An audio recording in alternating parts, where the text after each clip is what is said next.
Привет зрителям небесных историй! Сегодня на нашем канале не совсем авиационная тема. Я хочу рассказать о недавней поездке в город, который, говоря штампами, претендует на звание очередного ближневосточного чуда.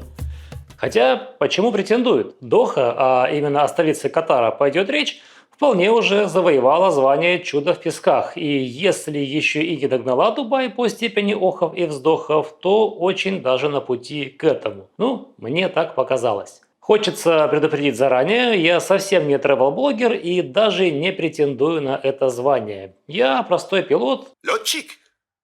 Иногда. Вообще-то я эндокринолог. Иногда турист. Своими туристическими впечатлениями я и поделюсь в этом видео. И, как водится, для полноты понимания, обратимся к истории. Интернет говорит, что Доха была основана в 1850 году и первоначально носила имя Аль-Бида. Ее жители славно повоевали с заполонившими в то время Аравийский полуостров османами, отбились от них, ну а в 1971 году получили, наконец, независимость от Британии. А вскоре очень удачно случился нефтяной бум. В Катаре совершенно случайно обнаружились несметные запасы черного золота, и пока британская королева кусала локти, коря себя за разбазаривание земель угасающей империи, арабы подобрали полы у диждашей и переориентировали экономику с добычи жемчуга на добычу нефти. Принялись качать и накачивать. Хотя про работающих арабов я загнул, конечно. Местные жители очень быстро смекнули, что сидя на нефти можно вообще не работать, поэтому здесь в основном работают другие. В Катаре больше половины жителей понаехало из разных стран, а в главной авиакомпании страны, катарских авиалиниях, локалов менее 10%. И в отличие, например, от солнечного Омана, где более 30 лет назад взяли курс на оманизацию и лавируют по нему с переменным успехом, Катар для экспатов выглядит куда более устойчивым, хоть и, возможно, менее приветливым в силу традиционной строгости нравов коренных жителей, которые, следует признать, все же постепенно смягчаются. Да чего уж там, в Доху нельзя ввести алкоголь, а вот купить его вполне можно и не только в отелях и специальном магазине, но и в некоторых уличных ресторанах. В общем, скрепы шатаются и выпадают. Если уж мы упомянули Qatar Airways, катарские авиалинии, то это одна из наиболее известных авиакомпаний не только Аравийского полуострова, но и мира вообще. Она весьма высоко котируется среди пилотов песочного региона, хоть и носит имидж очень строгой авиакомпании. И мое знакомство с Дохой произошло не без участия катарских авиалиний, а если точнее, то исключительно благодаря им. В марте 2014 года я в качестве руководителя рабочей группы по внедрению модуля управления подготовкой системы AIMS от авиакомпании S7 Airlines вылетел в Доху. Целью рабочего визита было посещение офиса Qatar Airways и изучение их передового опыта по внедрению той самой AIMS. Мы тогда только начинали эксплуатацию этой системы, а катарцы имели большой опыт и, как коллеги по альянсу One World, любезно согласились поделиться им с нами. Очень подробно об этом путешествии, о нюансах работы передовой арабской авиакомпании и о впечатлениях от Дохи я рассказал в цикле рассказов «Поездка, перевернувшая все», доступном на Дзене и на Бусти. Действительно, мы вынесли из коридоров катарских авиалиний очень много и для авиакомпании S7 в целом, и для меня в частности. Конечно же, мы не только по офисам бродили, но и по городу и его окрестностям. Это был мой первый визит в арабскую страну, и, как любой россиянин, я был полон предубеждений и даже страхов. То, что я увидел собственными глазами, позволило избавиться от забавных предрассудков и даже ощутить восхищение. Ну а разве можно иначе смотреть на красивый и удивительно зеленый город, выросший в жарких песках, где отсутствие жизни вполне обычное состояние, и лишь вмешательство человека сделало возможным такие вот чудеса?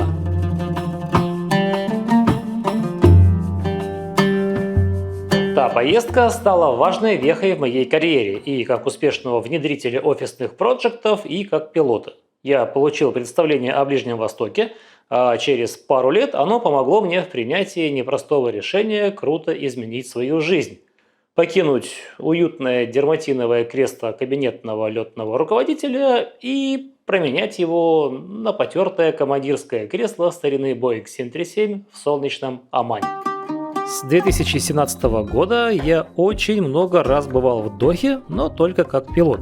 Все мои рейсы были разворотными, иногда и по 3 часа сидели в самолете, но из него не выходили. Доху я видел только из окон пилотской кабины, и, надо признать, увиденное впечатляло, особенно ночью. Еще в 2014 году я обратил внимание на то, как красиво в Дохе в темное время суток. Небоскребы светятся на разный лад, и это космическое зрелище даже с уровня Земли, а с воздуха тем более. Только вот в кабине особо не попялишься по сторонам, там работать надо. Но очень хотелось посмотреть, полюбоваться без спешки и чувства вины. А тут еще и знакомые пилоты один за другим стали в Доху уезжать, работать в катарских авиалиниях. И отпуск мне внезапно назначили в конце декабря, а это, как известно, очень хорошее время для поездок по Аравийскому полуострову. Здесь комфортная погода, иногда даже прохладно. Ну, как в Москве летом, только комфортнее и почти без дождей. Да и виза россиянам для посещения Катара с недавних пор не требуется, и билеты у нас в авиакомпании корпоративные. В общем, я всерьез загорелся идеей слетать в Доху, посмотреть, что там изменилось за без малого 10 лет, побродить по свежепостроенным районам и встретиться с друзьями, проверить жилищно-бытовые условия, так сказать. И сразу скажу, мы с супругой остались довольны поездкой. Не знаю, понравилось бы детям, все же в Дохе куда меньше детских развлечений, чем в пресловутом Дубае, но взрослым любителям архитектуры, таким как я, было очень интересно. Все, вступительная часть закончена, перехожу к рассказу. Если вдруг кому-то будет интересно, какими девайсами я пользовался, то для фото я использовал смартфон Honor 70 и камеру Sony ZV-E10 с двумя разными недорогими объективами, штатным соньковским 18-55 и ультразумом 18-200 от Sony. А большинство видео снято на мою новую игрушку DJI Osmo Pocket 3, а так как блогер из меня никакой, и изначально я не строил планы по отчету о поездке, то снимал довольно хаотично, поэтому часть материалов для футажа я взял из сети, а кое-что позаимствовал у супруги с ее айфона.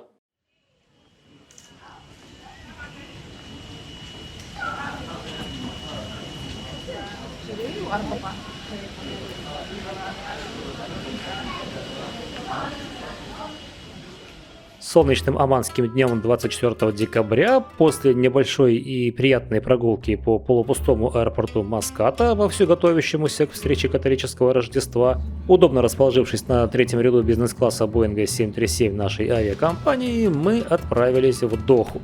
Перелет занял чуть больше часа, за который коллеги успели накормить и напоить всех бизнесменов. Немногим меньше в сумме заняло время руления по аэропортам. В Airbus'ах сиденья удобнее. Места больше, я не знаю, привередливые они все. В Боинге места хватает.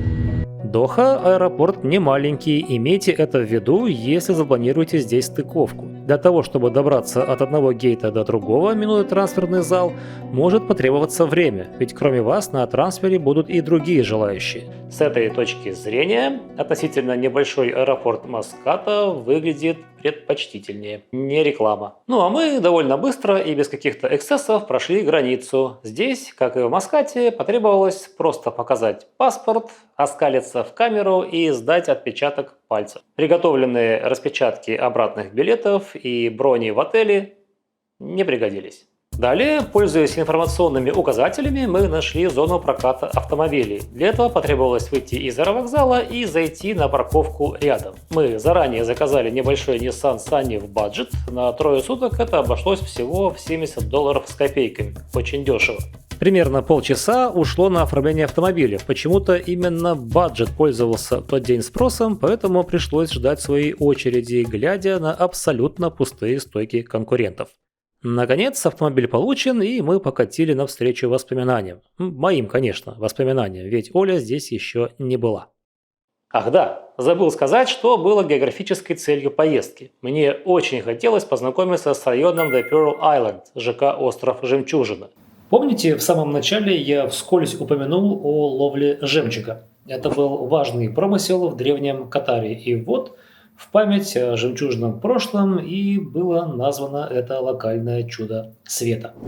В 2014 году его основную часть еще строили, кое-что уже выросло, а что-то еще нет, но уже построенное меня впечатлило. К тому же местные в один голос нахваливали этот район. Якобы здесь будет город-сад, шикарнейшее место.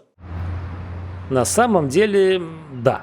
Здесь не просто дома-человейники, но и любовно продуманный ландшафтный дизайн и весьма интересные районы. Например, как вам район, копирующий Венецию?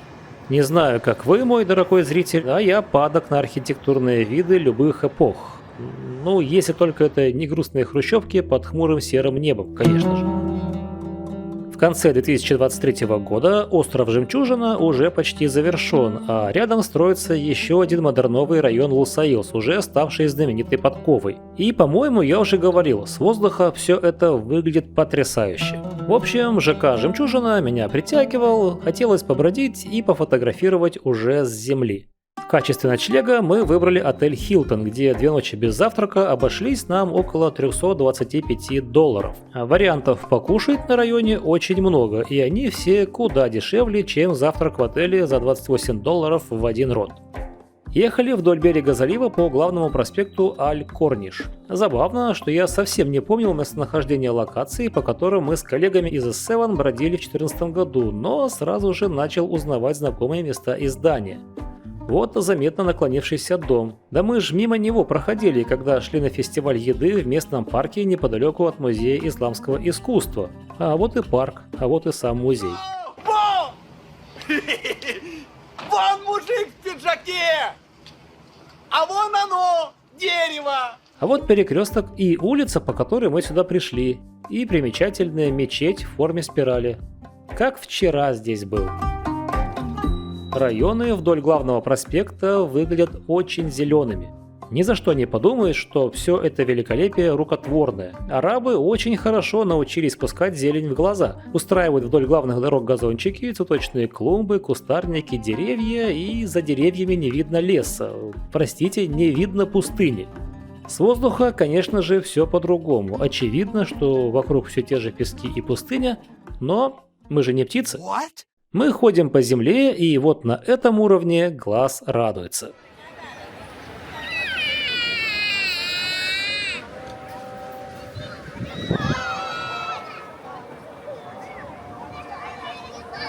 Вот у меня глаз радовался, пока я ехал, стараясь следить за дорогой и поглядывать в зеркало заднего вида. Обратите внимание, в Дохе приличные штрафы и нулевая толерантность к превышению ограничений по скорости. Напуганный этой информацией, я прилежно давил на тормоз, придерживая стремительный Nissan Sunny, за что регулярно получал одобрительные гудки от обгонявших меня шейхов и простых гастарбайтеров.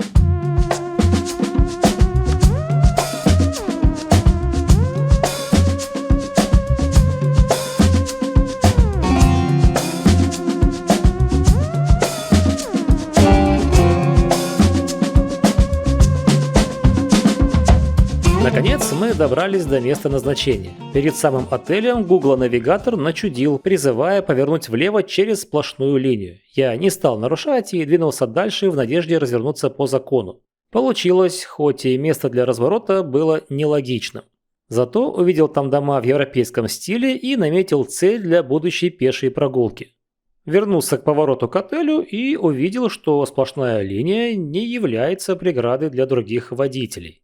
В общем, нашли мы отель, выгрузили чемодан, затем я отогнал машину на парковку, вернулся на рецепцию, где Оля уже познакомилась с русскоговорящей сотрудницей из Украины.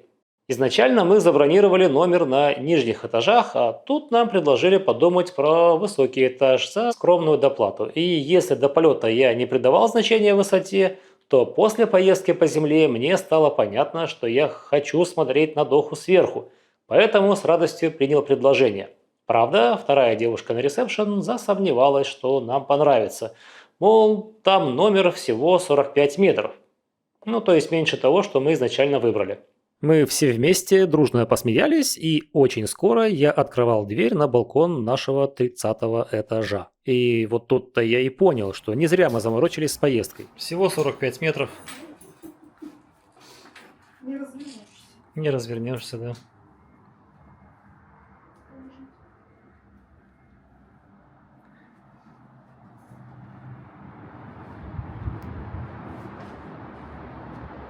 Тут, конечно, обалдеть.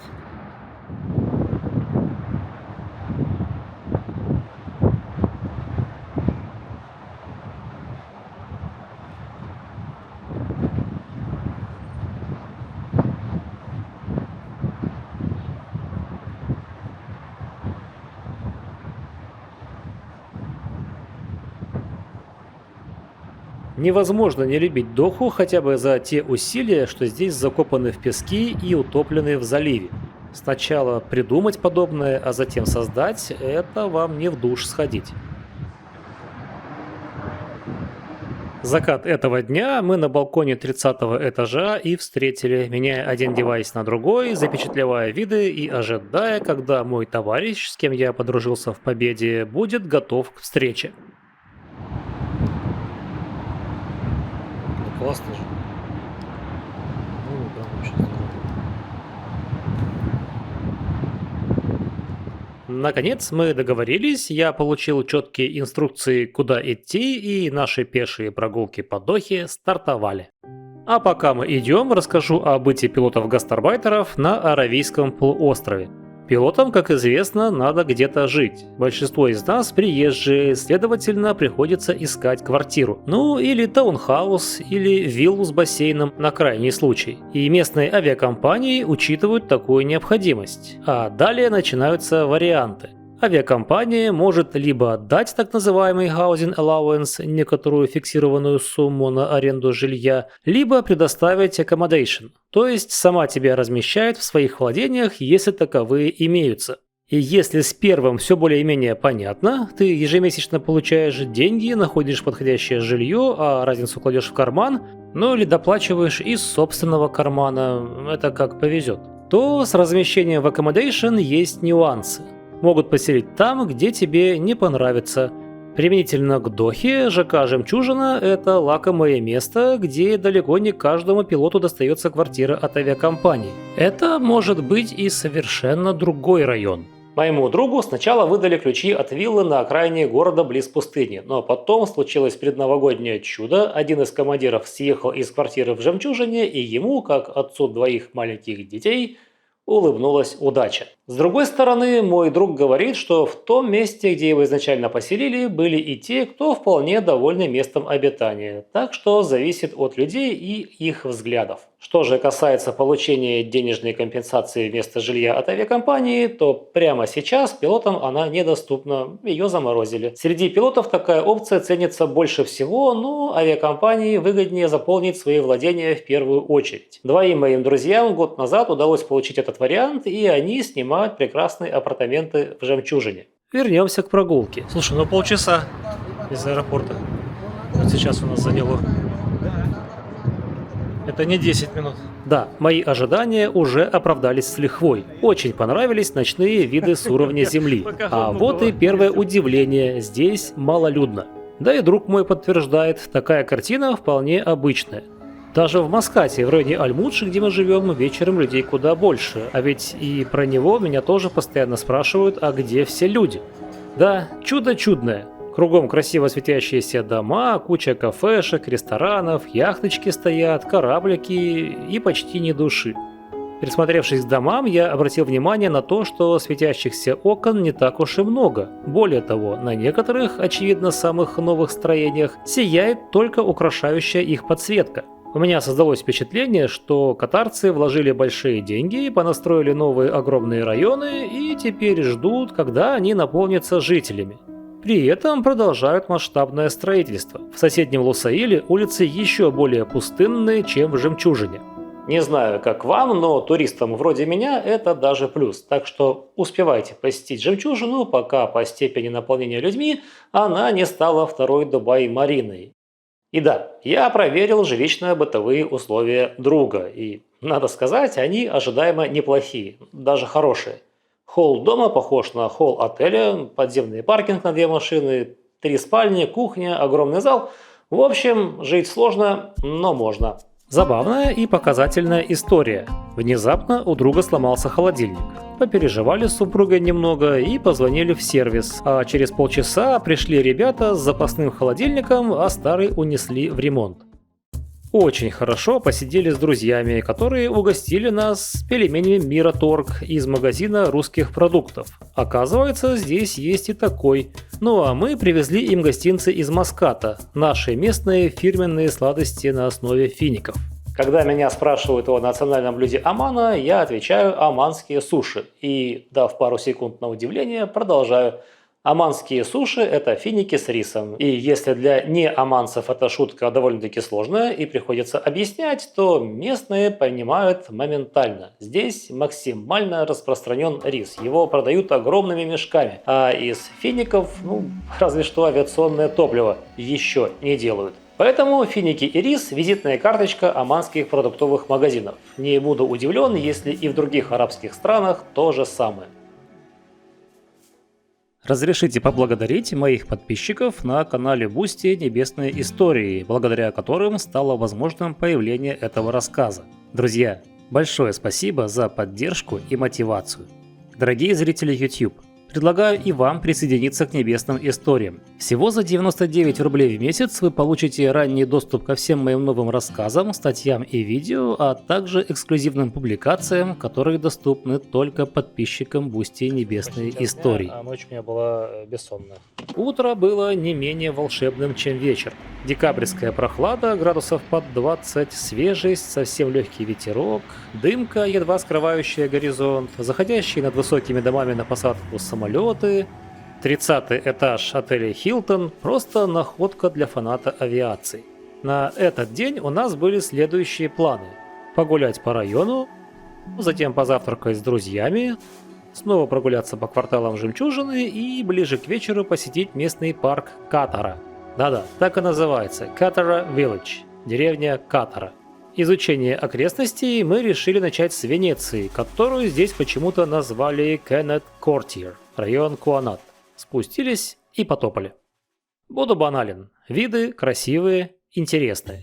Замечу, что пока мы шли, не только домики в европейском стиле привлекли мое внимание. Я задумался и о том, как творчески подошли ландшафтные дизайнеры к строительству жемчужины. Ведь это насыпной остров. Казалось бы, сделай один уровень по высоте и все дела. Так они же еще и возвышенности понаделали, придав рельефу реалистичности. И все это зелено-призелено и очень красиво. Интересное архитектурное решение. Домики-то под Европу, но первые этажи отданы не под квартиры, а под парковку. Вот засранцы.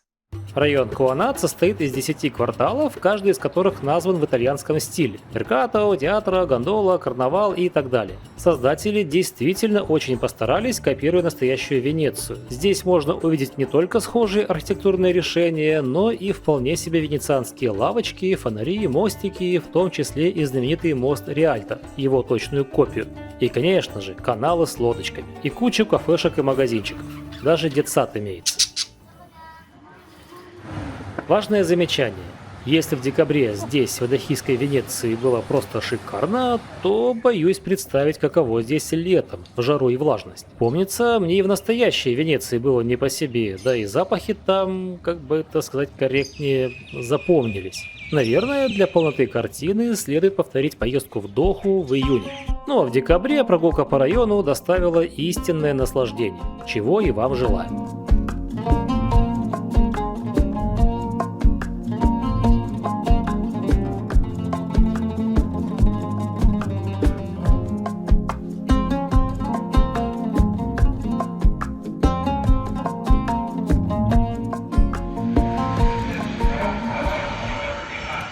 После прекрасной утренней прогулки, нагуляв аппетит, мы были готовы ко второму завтраку. Первый был в отеле, где и выяснилось, что цена его совсем не демократичная – $28 на человека. Было бы за что. Вполне обычный завтрак без изысков. Получив такой опыт, рекомендую не заморачиваться. В пешей доступности большое количество кафешек с куда более человеческими ценами. Вообще, отходя от рассказа в сторону, нас удивило то, что цены в Дохе кажутся ниже, чем в Маскате. А в столице Омана, замечу, они, пожалуй, повыше, чем в Москве. В общем, наше пешее путешествие по Дохе продолжилось очередной прогулкой вдоль Жемчужного залива. Так я его называю. А как называется он на самом деле, неизвестно, Google карты не говорят. Камни. Правда? Да! Наконец-то. А вон смотри, какая рыбка, кстати, красивая, ты ее не видишь. Ну-ка, где там рыба? Да.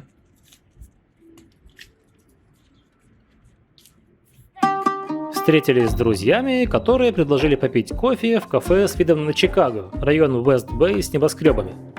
Далее прогулялись по внешней стороне этого полукруга, прошли мимо недавно открытой мечети и, немного посидев на автобусной остановке, оборудованной кондиционером, дождались автобуса, вернее китайского электробуса, и поехали смотреть еще один район жемчужины – Медина Централе. Электробусы здесь, кстати, бесплатные. Медина Централе.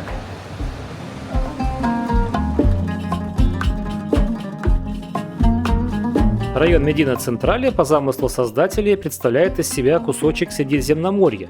К слову, когда я еще даже не думал о поездке, а заново публиковал воспоминания о первом путешествии в Катар, это было в прошлом июне, я искал в интернете фотографии, и именно район Медина Централе настолько привлек мое внимание, что это стало важным доводом захотеть поехать. Я буду чрезвычайно красноречивым. Здесь красиво. Мы походили, побродили, познакомились с местным супермаркетом и неплохим турецким ресторанчиком, после чего сели в очередной китайский электробус и вернулись в район проживания. Попрощались с друзьями, а сами направились к отелю, чтобы переодеться, взять простаивающий Nissan Sunny и отправиться смотреть местную достопримечательность – культурную деревню Катара, Катара Cultural Village, расположенную на восточном побережье между Уэст-Бэй и Жемчужиной. Это культурный и коммерческий комплекс, место встречи мировых культур, как написано в путеводителе. Послушайте, что пишет официальный сайт деревни Катара о себе. Катара родилась из давнего стремления позиционировать государство Катар как культурный маяк, маяк искусства, распространяющегося по Ближнему Востоку через театр, литературу, музыку, изобразительное искусство, конгрессы и выставки. Деревня дает возможность заглянуть в мир будущего, в котором люди с разным культурным происхождением преодолевают свои национальные границы и объединяются ради продвижения единого человечества. Катара – это место, где изящество прошлого встречается с великолепием будущего. В общем, видение у местных ребят весьма амбициозное. Продолжая быть красноречивым, скажу, что нам было интересно. Хотя, если вы небольшой любитель побродить с фотокамерой наперевес, то, возможно, вам в этой деревне будет скучно. Ну а нам было забавно. Мы припарковались в удачном месте, чуть позже мы осознали, что нам повезло приехать до основного потока посетителей и пошли глазеть по сторонам. Прошли через что-то, очевидно изображающее простое арабское поселение, только куда более нарядное и опрятное, чем настоящие простые деревеньки, которых я насмотрелся за годы жизни в Омане.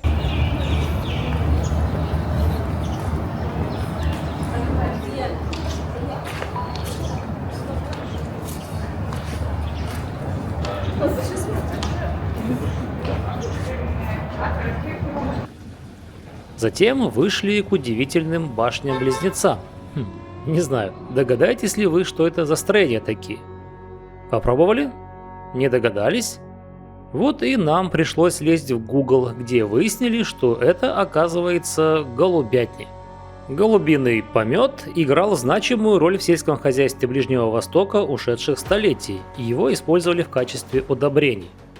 Вот такую интересную фотографию подкинул мне интернет, когда я работал над текстом этого рассказа. Это комплекс голубятин в Египте.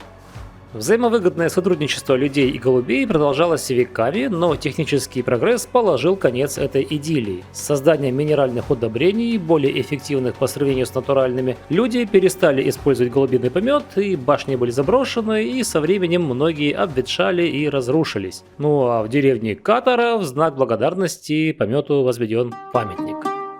Не менее удивительные образцы искусства, теперь уже современного, поджидали нас буквально за углом. Восхитительно, не правда ли? Милитаристские украшения этих голов собраны из спрессованной домашней утвари – кастрюль, тарелок, утюгов, чайников и прочего. Далее мы дошли до строения, напоминающего спортивную арену, связанного с излюбленным развлечением арабов – соколиной охотой.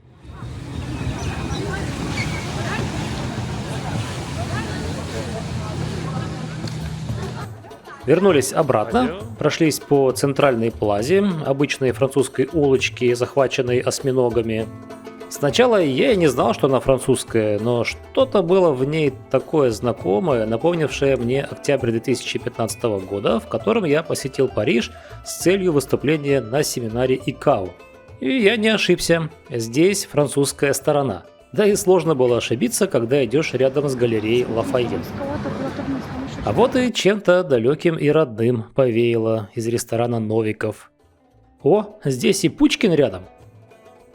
Детей, конечно же, привлечет магазин игрушек. Да и почему только детей? Что-то я в основном взрослых только и видел, фотографирующихся рядом с этими роботами-трансформерами. К вечеру местность перестала быть безлюдной. Когда вернулись к машине, то и поняли, насколько удачно припарковались. Свободных мест на парковках поблизости вообще не было. Оказывается, в Дохе есть люди. Ну а мне очень захотелось подняться на рукотворный холм, которым я восхищался с момента заезда в деревню. А раз захотелось, надо исполнить.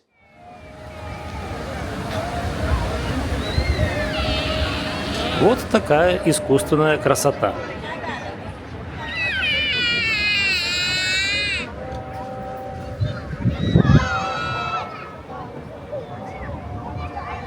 Здесь даже горный ручей есть.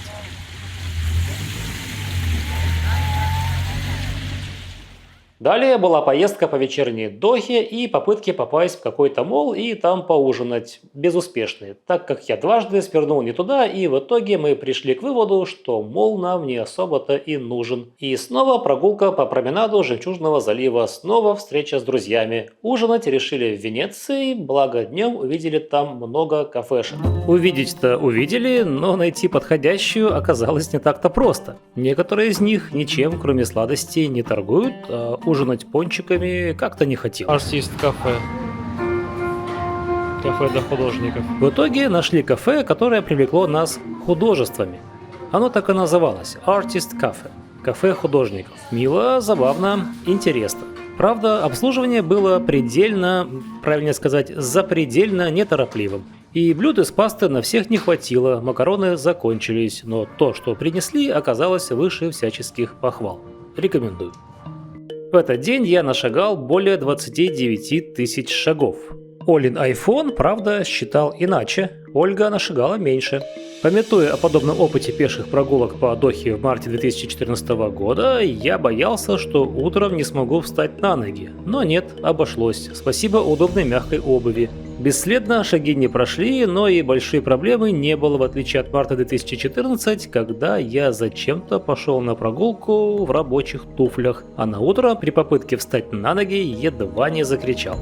На третий, последний день у нас были запланированы поездки на Старый базар, называемый Голдсук, прогулка по его окрестностям, затем что-нибудь еще и вечером отправиться в аэропорт и улететь в Маскат. Это что-нибудь еще вскоре определилось. Мой товарищ, экс-пилот Трансаэро, Аманейр и Нордвинда, уже год счастливо работающий на 3 семерках катарских авиалиниях, предложил встретиться и показать свои жилищно-бытовые условия.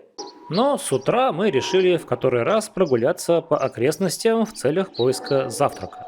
Днем ранее я случайно увидел неподалеку ресторан «Шекспир» на Google карте. Такой же есть прямо в доме, где мы живем в Маскате, и нам он очень нравится. Решили совместить приятное с полезным, прогуляться и набраться калорий перед дневными похождениями.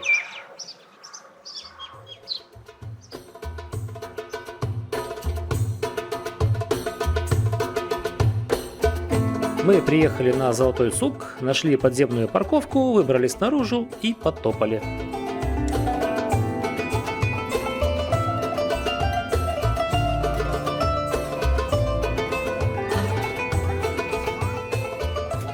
Ну, автоматик купим. Автомат купим. О, аутентично.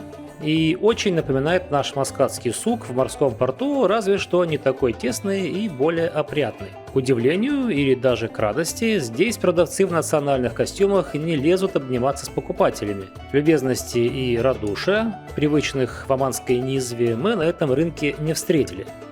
Правда, чуть позже я подумал, да неужто катарцы сами лично встанут за прилавок? Серьезно? Может, то были просто нанятые представители других народностей? Как знать, как знать. Выбирай, что тебе нравится. А увидев вот это, я сначала не поверил глазам. Эй, что это за фаллический символ в центре сука в строгой муслимской дохе? Но пригляделся и укорил себя за испорченность. Какой замечательный золотой палец. Птичий рынок.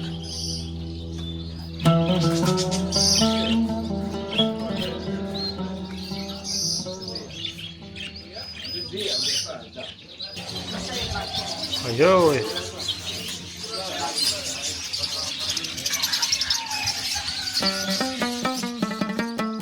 Оля сказала, что совсем рядом есть верблюжья ферма под открытым небом, и мы направились смотреть верблюдов. Оля сказала, что посмотреть на верблюдов это прикольно. Верблюды в центре города. Да, мы же не видели верблюдов еще ни разу. Тем более в центре города. جان کشتم مرا زلفانی چنگ چنگی تو جان کشتم مرا زلفانی چنگ چنگی Следующей целью стал музей исламского искусства, памятный по прошлой поездке.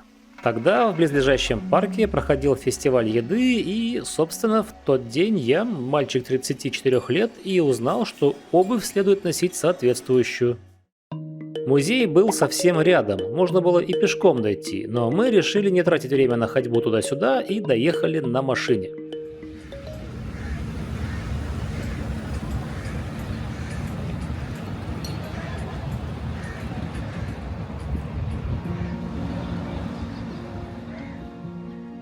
Знакомые места, ну как будто вчера здесь с коллегами из S7 бродили. Вот по этой улице пришли от отеля к побережью, увидев по пути витиеватую мечеть и рынок. И где-то здесь мистер Олег выдал свое пророчество. Мистер Деннис, не торопитесь. Вы-то от нас в Катар сбежите и еще насмотритесь на эту красоту, а мы неизвестно, когда еще раз сюда попадем.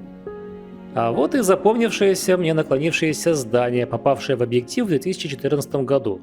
Все же интересно работает память в зрелом возрасте. События, которые были 10 лет назад, воспринимаются как вчерашние. Так и хочется сказать избитое, как же быстро летит время.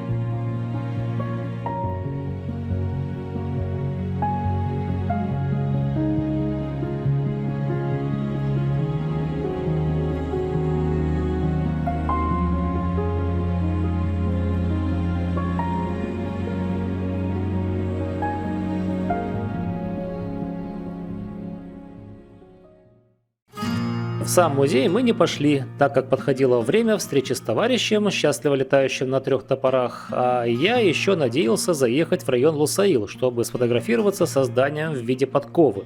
Ну, так-то это 2 скрещенных меча по официальной версии, но нас не обманешь. Подкова, она и есть подкова. Поэтому мы просто походили, побродили, поснимали, подышали и поехали дальше.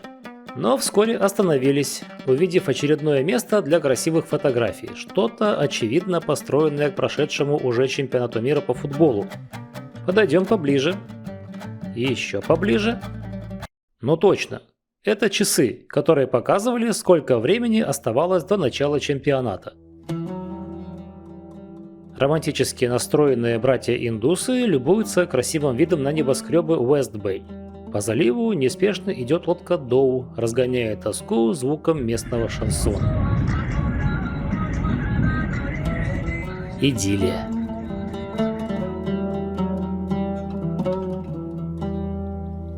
Вскоре, лишь немного поплутав, мы добрались до Лусаила. Здесь, в Лусаиле, будет очередной город-сад. Пока что здесь еще более пустынно, чем в Жемчужине, то есть людей совсем не видно, хотя многие кварталы уже отстроены. Но катарцы не опускают руки, строительство идет полным ходом, и по плану там все будет по красоте. Время поджимало, поэтому эту поездку можно смело назвать соскоком. Заскочили, сделали одну фотографию и поехали в отель. Мы вернулись в отель, Оля начала собирать чемодан, а я благоразумно удалился под предлогом встретить товарища, с которым не виделся, пожалуй, уже 4 года, с момента, как нас в пандемию разогнали. К слову, именно с ним мы выполняли памятный вывозной рейс 14 июля 2020 года, специально организованный рейс для вывоза россиян в пандемию. А еще Виктор, так зовут моего товарища, был первым пилотом, с кем меня поставили в рейс после допуска к полетам в новой авиакомпании в Лохматом в 2017 году. Наконец, чемодан и рюкзак собраны и погружены в машину, а мы топаем вдоль башен-близнецов нашего Хилтона. В одной из них и приютилась семья Виктора. Вот эти башни между собой соединены. С земли не видно, но там шикарные бассейны, падл-корт и отличные виды на Лусаил. Кроме этого, обитателям этих высоток доступны фитнес-клуб и спа-центр, и, конечно же, подземная парковка.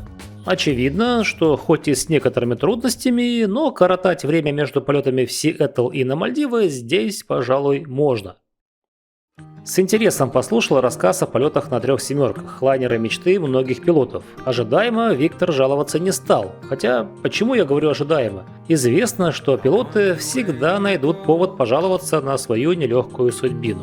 What? Ну ладно, не в этот раз. В общем, Виктор доволен. Ну а я в очередной раз полюбовался видом на подкову с балкона его апартаментов. Времени было еще полно, и Виктор подкинул идею посетить Вендом Молл, расположенный неподалеку в Лусаиле, и мы с радостью двинулись в путь. Целью был, конечно же, не шопинг, нам хотелось посмотреть какие-нибудь новые интересности, ну и поужинать заодно. Вот такой вот он, Вендом Молл в Дохе. Очевидно, что кое-кто в Катаре неравнодушен к французской тематике. Это что-то на богатом, наверное.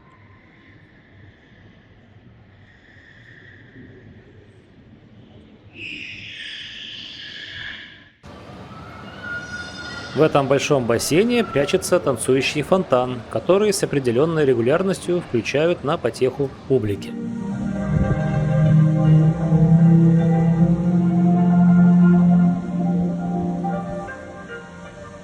Ну а затем мы в заключительный раз понадоедали своим друзьям, с которыми договорились посетить Starbucks. И пока пили кофе, мы с Олей немного волновались, ведь еще днем я выяснил, что загрузка на наш вечерний рейс в Маскат была полной, и мы переживали, что с нашими корпоративными билетами далеко не улетим. Я даже написал командиру письмо с просьбой согласовать места на откидных креслах бортпроводников, если мест не будет, и, конечно же, получил одобрение. К слову, командиром была Эстер, женщина-пилот из Венгрии, которую, возможно, помнят мои давние читатели по фотографии, сделанной в нашем с ней рейсе в Медину. Я был командиром, она еще вторым пилотом, и особенностью того рейса было то, что я был единственным мужчиной в экипаже.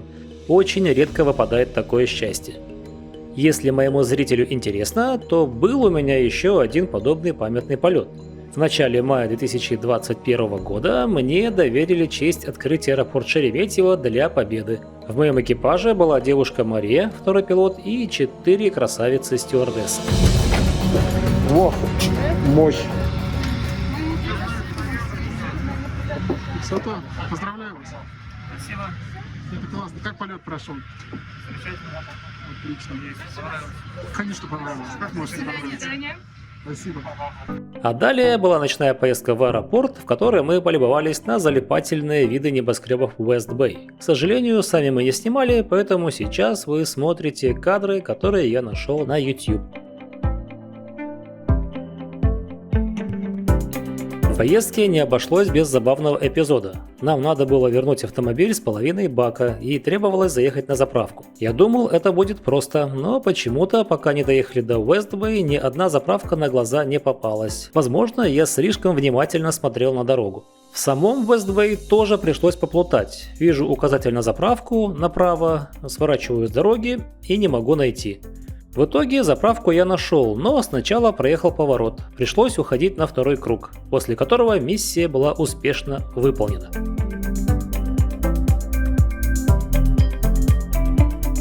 В общем, добрались мы до аэропорта, где довольно быстро сдали машину, пришли на стойку и получили 2 посадочных талона бизнес-класс. Мучиться на джампситах не пришлось. Улетели с комфортом, помахав крылом, переливающейся огнями Дохи.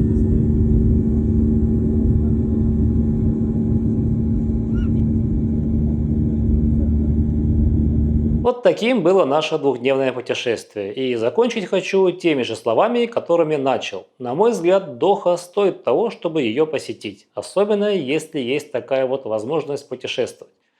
Не уверен, что детям там будет интересно, но взрослым наверняка зайдет. Я ничего не сказал в этом рассказе о пляжах, поэтому исправляюсь. Они там есть. Правда, известные мне работают по расписанию, то есть прийти вечерком и полюбоваться на огни Уэст-Бэй не получится. А так, даже у отеля Hilton есть небольшой рукотворный пляжик в пешей доступности. У меня все. Спасибо за внимание. Путешествуйте с удовольствием. Летайте безопасно.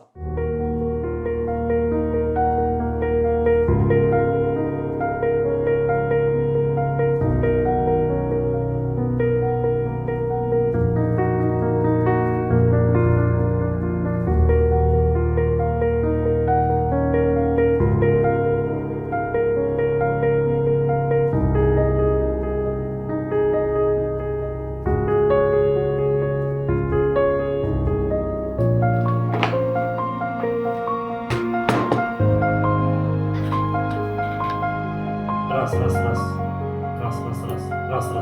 Ну или доплачиваешь из собственного кармана, это как повезет. Ну или доплачиваешь из собственного кармана, это как повезет. Ну или доплачиваешь из собственного кармана, это как повезет. Ну или доплачиваешь из собственного кармана, это как повезет.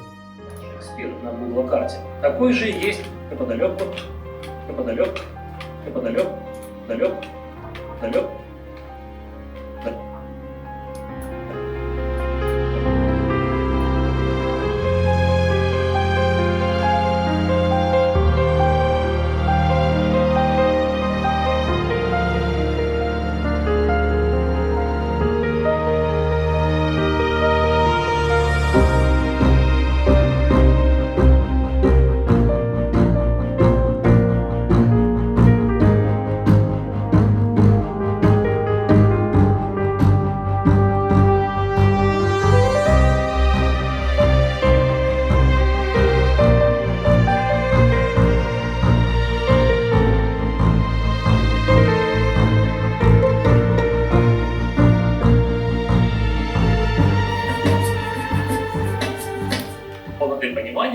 Обратимся к истории. Интернет говорит, что Доха была основана в 1850 году и первоначально носила имя Аль-Бида. В Катаре больше половины жителей понаехало из разных стран, а в главной авиакомпании страны, катарских авиалиниях, локалов, если уж мы упомянули Qatar Airways, катарские. Все, вступительная часть закончена, перехожу к рассказу. Если вдруг кому-то будет интересно, какими девайсами я пользовался... Слушай, а зачем ты испачкал планшет? Я его не пачкал. А это кто? Дед Мороз пришел и испачкал? Да? Папа, смотри. Что? Это me, Майя. О, really?